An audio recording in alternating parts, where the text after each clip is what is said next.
Each and every Monday is $9 Monday at WagerTalk.com. All daily picks packages are priced at only $9, including $40 5% best bets. As an added bonus, all new users will receive $25 in WagerBucks credited to their accounts, available for immediate use after their initial $9 Monday purchase. So make sure to take advantage of $9 Mondays at WagerTalk.com.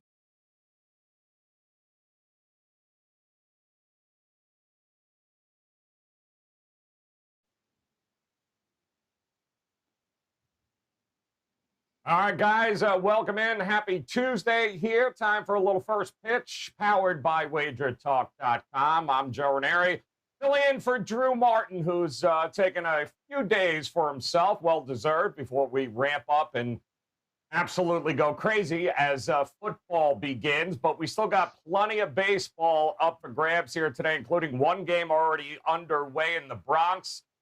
We got a 2-0 score, if I'm not mistaken, there, as the Yanks on top of the Red Sox. But a whole lot of other interesting games on tap here tonight. I believe we've got 16 in total. We got 4 here, though, that we're going to talk about. We're going to do it with 2 of the absolute finest MLB handicappers at Wager Talk, including, and I can't believe I'm saying this with a straight face, yes, Mr. Tony Finn, and the legendary Mr. Dave Cokin. And Dave, always a pleasure, my friend. Good to see you here. You continue to dominate in the profits category, I see, and you got a couple of games up here for folks tonight. Yeah, up over 160 units net for the year, and it was almost up over 300. I got to quickly relate I've been doing this for, well, basically about 50 years. Probably the toughest beat I've ever taken on Sunday. I played 4 outrights at the golf tournament. 2 of them got to the playoff, 6-man playoff. Kevin Na and Roger Sloan. I bet Roger Sloan. He was one of my 4 outrights at 150-1, and he made the playoffs. And just missed a putt on the first playoff hole that would have actually won it, because Adam Scott missed a short putt. That close to 150-1. That is basically, if you've ever bet the horses, that's like betting the longest shot in the field and losing a photo by a C here. And that was tough. And but that's the way it goes. It's been a heck of a year, up over 160 units net in all sports. I have 2 plays tonight in Major League Baseball. There's a third game I like that I'll use as the best bet here. But I only played 2. If you want to get those games, they're up now at WagerTalk.com, WT.buzz/DC. All right, good stuff there, guys. Make sure you visit there. And speaking of C here, Mr. Tony Finn in the house here. Tony, always a pleasure to see you. Come on, Cokin, I'm trying to keep a straight face here. Mr. Tony Finn, how are you, my friend? Continuing also to dominate on the diamond, I see. Man, what's new and exciting with you?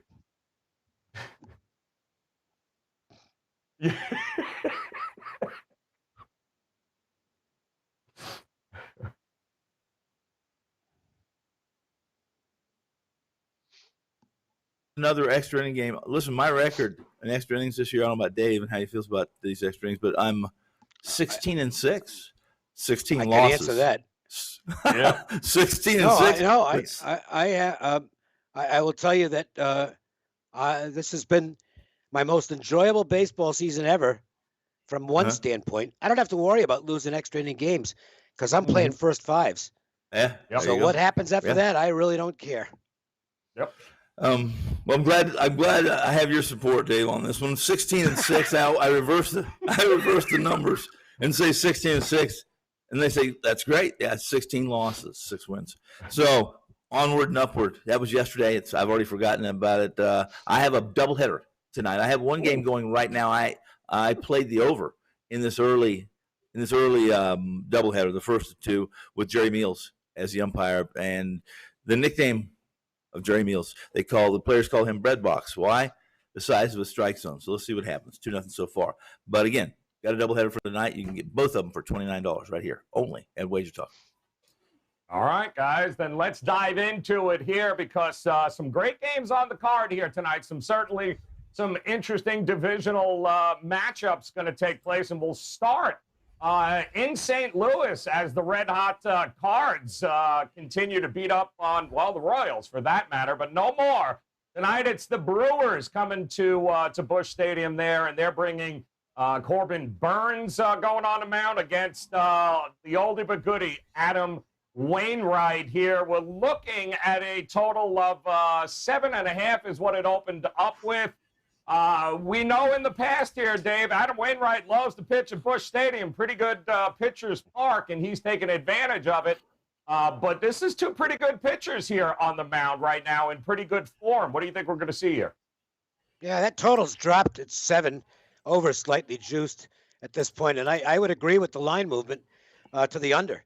The Cardinals did feast over the weekend, but there's a little bit of an upgrade from facing Chris Bubich on Sunday, who was absolutely horrible, and now facing Corbin Burns, who's one of the best pitchers in baseball this year. Burns, spectacular numbers. But look at Adam Wainwright. He's 39, I believe, and you'd never know it. I mean, yeah. He doesn't throw hard anymore, but boy, is he locating well. And that hooker of his is still one nasty pitch. OPS over the last month or so is like 539 for Wainwright. So he's getting soft contact, not much damage being done. Burns has been sensational all year long. I agree with the move to the under. It's not going to make my card because, first 5 under 3.5, that's tough. But that's the only way I'd play it, with two pitchers in good form here in Burns and Wainwright, and two lineups that can be contained by good pitching. So we'll call it a fairly strong lean to the first 5 under between the Brewers and Cardinals. All right, like that. And Tony, the money's also come in on Milwaukee. Just opened up right around the 135 mark. We're seeing about 155 now, so 20 cents a movement towards Burns and the road team here. Do you agree with that line movement? Well, I do. This is my best bet for the day, too, and I have I'll get into it a little deeper on our best bet segment, but I like Milwaukee minus the 1.5. I'm not going to lay the buck. Like Dave said, Wainwright's been spectacular for a guy. If you look at his metrics, you'd have to go back to 2014 to have a season like he's having this year, and I think he finished 3rd in the Cy Young voting in 14. So there's a lot of differences between what he throws now. 40% curveballs is more than he threw then, and his curveballs getting lower hard contact. And in truth, he's getting less swings and misses than he ever has on that curveball. But as Dave stated, soft contact, everything seems to be soft. Cardinals won 8 of the last 10. Of those 8 games they've won, all 8 games they've won, Pittsburgh and Kansas City. We can move on, and I'll get more into this game on the best bet session. Doesn't sound like somebody's impressed there with those wins at all, but that's all right. That's game 1 here we're going to talk about. We're going to move on to the second game on our card here today. How about the Oakland A's taking on the Chicago White Sox? And the White Sox won last night. The opening game of this series here was 5-2, and this was a pretty big win for them last night, Dave. Nice to get back in the W column, but you got Lopez on the mound going up against Mr. Reliable for the Oakland A's, especially on the road, Chris Bassett here. What do you think? What are we looking at here tonight? Pretty much a pick 'em? That was a good win last night for the White Sox because they trailed early, 2-0, and Frankie Montas has been pitching very well for the A's, probably the best stretch he's ever had as a big leaguer in terms of consistency. And they came back and got the win. And the bullpen held up last night. That's been an area of concern lately for the White Sox. I talked about this when they made the deal for Craig Kimbrell. I thought, and look, Kimbrell's a great reliever, but they already had a great reliever in Liam Hendricks, or Liam Hendricks, I guess it is. And I thought, boy, this is. I like what somebody's going to get bumped out of the closer role, and I wondered if both guys might suffer as a result. Well, quite frankly, neither one has been real good since, so we'll see how that works out. But last night, the White Sox got a decent performance from Keuchel, the first one he's had in quite some time, and they came back and won the game. Tough assignment tonight with Chris Bassett. He has the better numbers than Reynaldo Lopez. Lopez has actually pitched pretty well since he got called back up. And he's always had a live arm, but there's never been much consistency with Lopez, and he's certainly not a pitcher I trust. Oakland has been playing good ball, lost last night notwithstanding. I would look for the A's to bounce back. It's not a game I'm real enthused about playing, really, as much as anything because of the result last night. I think that's a momentum breaker maybe for Oakland, and definitely something that's positive for the White Sox. So I'll stay out of this. We'll call it a soft lean on Bassett and the A's. Yep, Lopez certainly has shown flashes here, but we've got an inconsistent lineup here for sure there, Tony Finn. And Chris Bassett, as Dave mentioned, 11-3 on the road is what the Oakland A's are when he starts a game here. You got to favor Oakland, or do you favor the home team? Well, I think I agree with Dave. I've always said that I thought Oakland's pitching staff was a bit overrated. They all of them benefit from that foul territory in the Coliseum. However, I mean, Bassett's been good on the road, so he's kind of puts an arrow right through the heart of my theory that they're better at home than they are on the road. Bassett, listen, Matt, he's having the best season I can ever remember him having, and I not without researching it completely, but coming off that 6 shutout innings against the Indians on Thursday, facing a Lopez who they've called back up and moved in the starting rotation in place of the injured Rodon. We'll see how it happens, but you have to lean. I would have to lean towards the Oakland A's tonight to bounce back, as Dave stated. All right, good stuff there. Bassett absolutely on fire.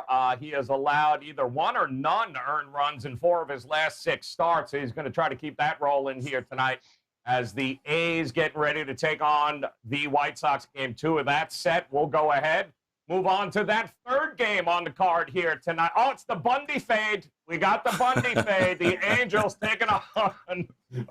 We got the Angels taking on the Tigers here tonight. Casey Mize taking on, of course, Dylan Bundy. Records say, Dave, these two they're pretty even teams, or are they in this case? Do you think?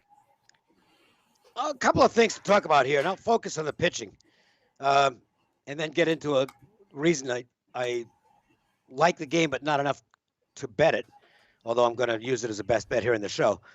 Look, Bundy, he's caught a lot of flack this year. He's had a rough time. I mean, the low light was getting sick on the mound at Yankee Stadium on a hot day.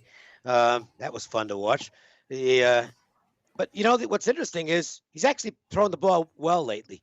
I think moving into the pen briefly gave him a chance to work out some kinks. Not like the guy's a horrible pitcher, okay?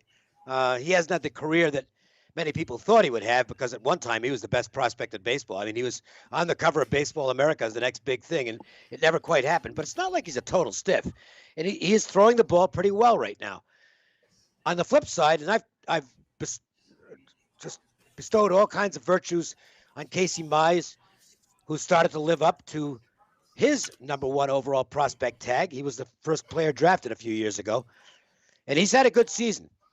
But I think the innings are starting to catch up to Mize, and one of the things we've seen, especially in the last couple of starts, he's having a lot of command problems. He's getting into the middle of the strike zone, and I don't care who you are. If you're in the middle of the strike zone, you can get hit, and balls have been disappearing. They've been getting hit real hard lately against Mize. So I think, and we mentioned this a while back, the Tigers, it's not something I knew. The Tigers basically said we're going to limit his innings the rest of the season because they're building for next year. And I kind of think he's out of gas. And I would not be shocked if the Tigers shut him down in September. It's not like they're going to win anything this year. And Mize is more important to them next year. I think he's vulnerable right now. Now, the only reason I didn't bet this game, but I do like it, the only reason I didn't bet it is the Yankees had that scheduling thing where they had to play in New York yesterday and now go into Detroit. And the Tigers have the day off. So that's not a good scheduling situation. But I actually think the value here is on the Angels at plus money. So we'll call it Angels first 5. I think Bundy has a good chance to outpitch Mize tonight. Later in the game, he might have an edge for Detroit, even with their crappy bullpen. So I really don't like the full game.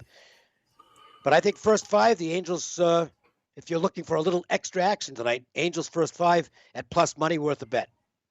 All right. Well, he's got a point there, Tony, that we've got a lot. We've got two pitchers that see a lot of barrels, and Bundy doesn't necessarily miss a lot of bats here, at least not this season. So might the total be a way that you look at here as well between these two pitchers? I didn't look at either.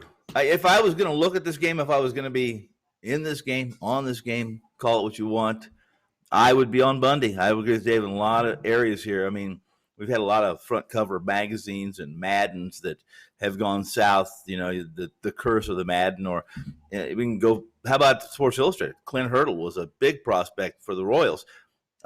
He's a better manager than he was a player. And he hadn't been a great manager either. So it's one of those deals. Listen, the Tigers, not a big sample size, but Bundy has absolutely the current lineup, those who are in or could be in the lineup today. Bundy is dominated. They have a 197 batting average against a on-base percentage of 214. And again, it's a small sample size. We're talking about 44, 45 total at-bats or appearances, Cabrera. But Detroit's best player, arguably, Grossman, right, is 3 for 18 against Bundy. So working on 7 days, rest is what Mize is doing right now. And Dave was absolutely spot on. He could be shut down because what they're trying to do is limit the rest of his starts, limit his innings, and with 7 more starts for the rest of the season, but on extended rest, going to a 6-man rotation possibly. So I don't have a big opinion. Listen, I agree. If you're going to be on this game, I would be on Bundy and the Angels, despite that they don't have Mickey Mantle and Rendon at the top of their lineup. They still show the ability to score some runs. So not on it, would lean. By the way, exactly lean. Go ahead. Kid, just want to mention that he's starting to figure things out. This kid's got talent. Brandon Marsh for the Angels. Yeah. Yes. Yes. The Angels. It's going to be really interesting to see what they do in the offseason. Scherzer's going to be a free agent. I think the Angels are going to go after a big name pitcher. It could be Scherzer in the offseason. They're not far away. You got to figure Trout will be healthy by next year. Whether I don't even know if he plays the rest of the season, because the comment yesterday was that he's just not turning the corner with this calf injury. I by the way, I can relate to this a little bit. It's kind of, believe me, I was never a great athlete, but this was I don't know, maybe 10, 15 years ago. There's a store down the street. It's maybe a quarter of a mile down the street, and I'm not going to drive at that time. I'm still in my 50s and was in good shape. I'm not going to drive a quarter of a mile, so I just jogged down to the corner, and I did something to the calf. It didn't pop or anything like that, but I strained the calf, and it was like 2 months. I was walking around with a limp. It just would not get better, and I was doing whatever I was supposed to do to try. It just wouldn't get better. So, obviously for a high-level athlete like Trout, who's pushing it a lot harder than I ever could, this is going to be incredibly frustrating. He just can't get healthy with that calf injury, and it's a killer for him. So anyway, the point I was making was that this Angels team, with some of the young guys they've got, Joe Adell looking like he's much better. The game slowed down for him. Marsh, the first baseman, Walsh. This team could be pretty good next season. I know I've said that about the Angels in the past, but I think this is a season, an off season, where if they make a couple of good moves, that might be a team to keep an eye on as a future bet next year. Detmers looked like he finally put it together too over the weekend, so he's another big arm there for that organization. So yes, definitely think the future is bright there for the Angels. Quick note, guys, on the total, by the way, 60 games this year at Comerica Park, 23. Only 23 have gone under the total, but 7 out of Mize's last 10 starts in Comerica under the total here tonight, 9.5. So that should be an interesting game. We'll keep an eye on that. And we got one more that we're going to break down before we get to the best bets here, guys. And we're going to take a look at who else. The trending team in Major League Baseball right now, the Baltimore Orioles, trending to Broadway. Is it 12 in a row, I believe? That is 12 L's in a row. And we've got the Tampa Bay Rays at home here, Rasmussen. But It's means. And if you were ever going to bet anybody, Tony Finn, on the Orioles or any game, first 5, first 3, first pitch, it's got to be means, right? It's the only guy you would look at, no? You mean for Baltimore? Probably. Yeah, we might look at some other pitchers on Baltimore to fade and fade hard, push the mortgage across the counter on, and it happened yesterday again. But Means would be the guy. I mean, here's the problem. Means just came back off the IL, one start ago. His fastball has lost some velo. I mean, it was almost 2 miles an hour less than it was when he left to go on the IL. Only averaged about, I think, 91.5 yesterday, or last start. And I really like this Rasmussen kid. I know he's young. I know that they're trying to stretch him out still, but I really like Tampa Bay right now, the way they're hitting the ball, the way they're scoring runs. They haven't been – listen, they've given up some runs, the pitching staff has. But in this case, Baltimore, I mean, not facing a starting left-hander, I'd love to be on Tampa Bay in this game, but I'm just not going to lay that number on Rasmussen at minus 250. And whoever's going to step in behind him. Like Tampa Bay, don't like the price. I don't know about you, Dave.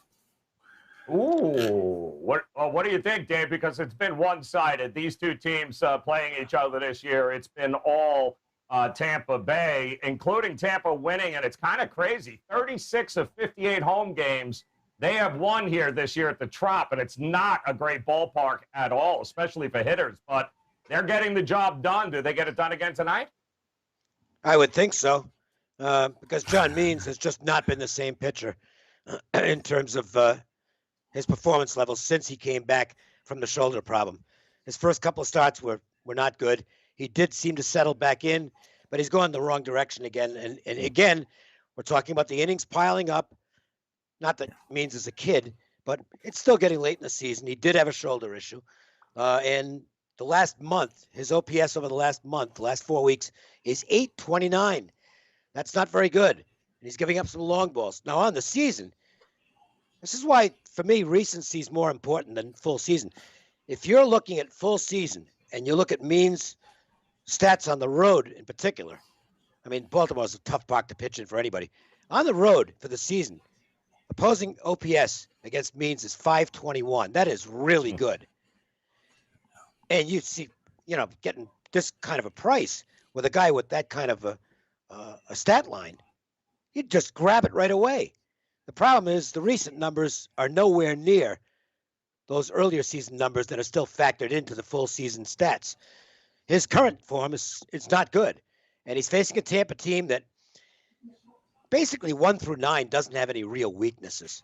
I mean, even Kiermaier, who's not a particularly good offensive player, even he's hitting 240, which isn't horrible by today's standards. And he hit one out of the park last night, which really got things rolling, by the way. It was a 2-1 game going to the bottom of the 5th, and Kiermaier hits the first pitch that Matt Harvey served up that inning over the fence, and that was the beginning of the blow-up as the Rays just absolutely slaughtered the Orioles at that point. I don't think there's any side to look at here other than Tampa Bay. Rasmussen has been pretty impressive, and what I would do here is find another big favorite to pair with Tampa Bay in a money line parlay.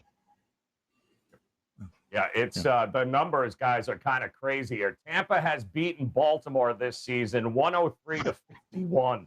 Good Lord. 103-51 on the season here, guys. So I will say this, though. Baltimore is number 2 over the last 30 days in home runs. So they're hitting a long ball at a pretty big clip, but my goodness, what they've been able to do, certainly against divisional opponents as well, Tampa. Number 1 in Major League Baseball against their own division, guys. So impressive stuff by Tampa in that ballpark, which I want to throw up when you go there, guys. But that is our I've been there. Game. Oh, Dave, it's like the ceiling tiles are falling. It's just, it's awful. If you got a guy who hits the ball and you can't find it, that's a problem. I was there one game. It was when the stadium was new. Yeah. And I recall looking at, and it's like, this place is new. I mean, I've never been in a ballpark that was brand new and still pretty much sucked. Now Now, granted, I was never in Philadelphia or Cincinnati with those cookie cutter stadiums that they had that are gone now, Veterans and Riverfront, and I guess they were terrible. Or was it three? Yeah, it was Riverfront, Cincinnati. But I never was at them. But of new ballparks that I've been to, I've never. Tampa Bay was absolutely the worst, and it was in the middle of nothing. There's nothing to do there, unless you want to watch old people navigate their way in those little scooters. St. Petersburg is just not a lot of stuff to do before or after the game there. They really should be out of there.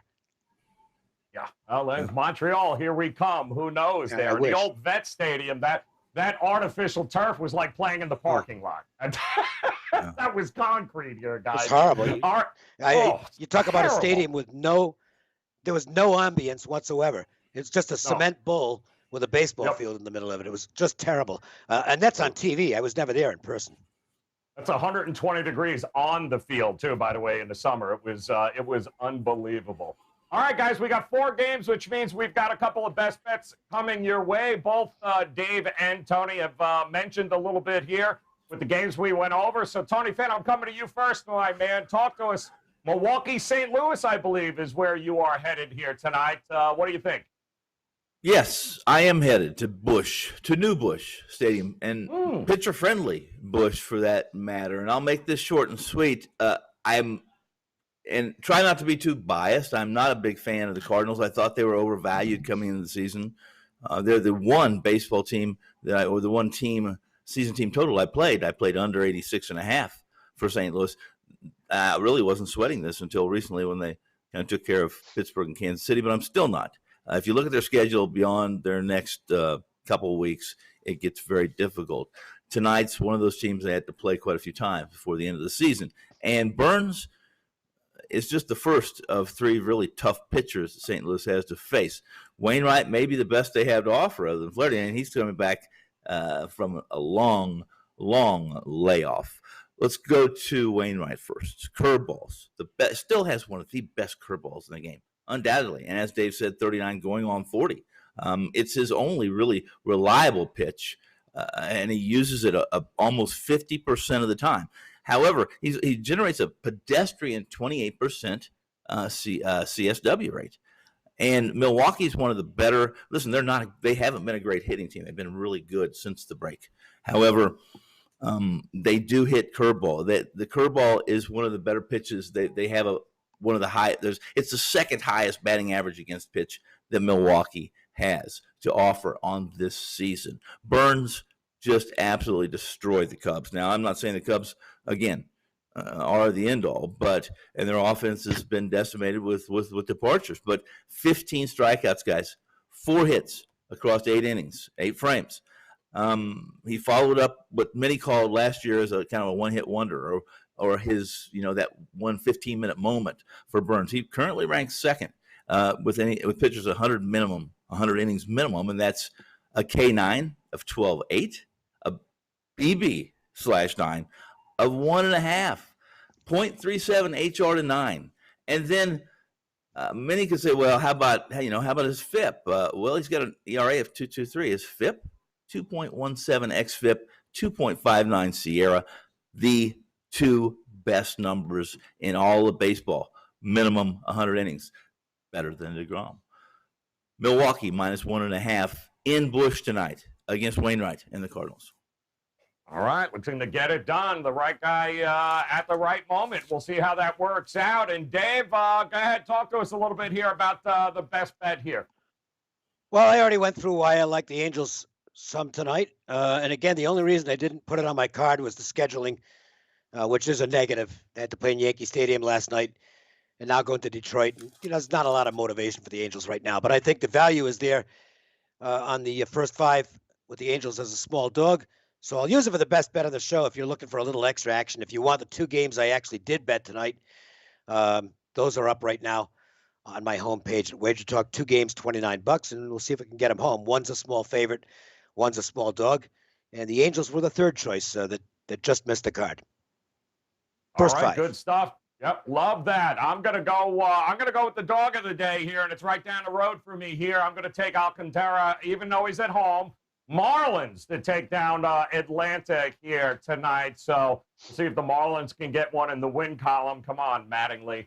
Don't forget, guys, both Dave and Tony have their best bets ready, locked and loaded here tonight at WagerTalk.com. Now would be a great time for you guys to head over and visit both of them now at WagerTalk. Grab those best bets, 16 games in total on the card here tonight in the MLB. Absolutely no reason not to make it a profitable Tuesday. And, of course, on behalf of Dave, Cokin, Tony Finn, guys, I'm Joe Raineri. I want to thank you very much for stopping by, filling in for Drew Martin. And we'll be back again tomorrow. Another edition of First Pitch coming your way. In the meantime, best of luck with your plays, guys. We'll talk to you soon.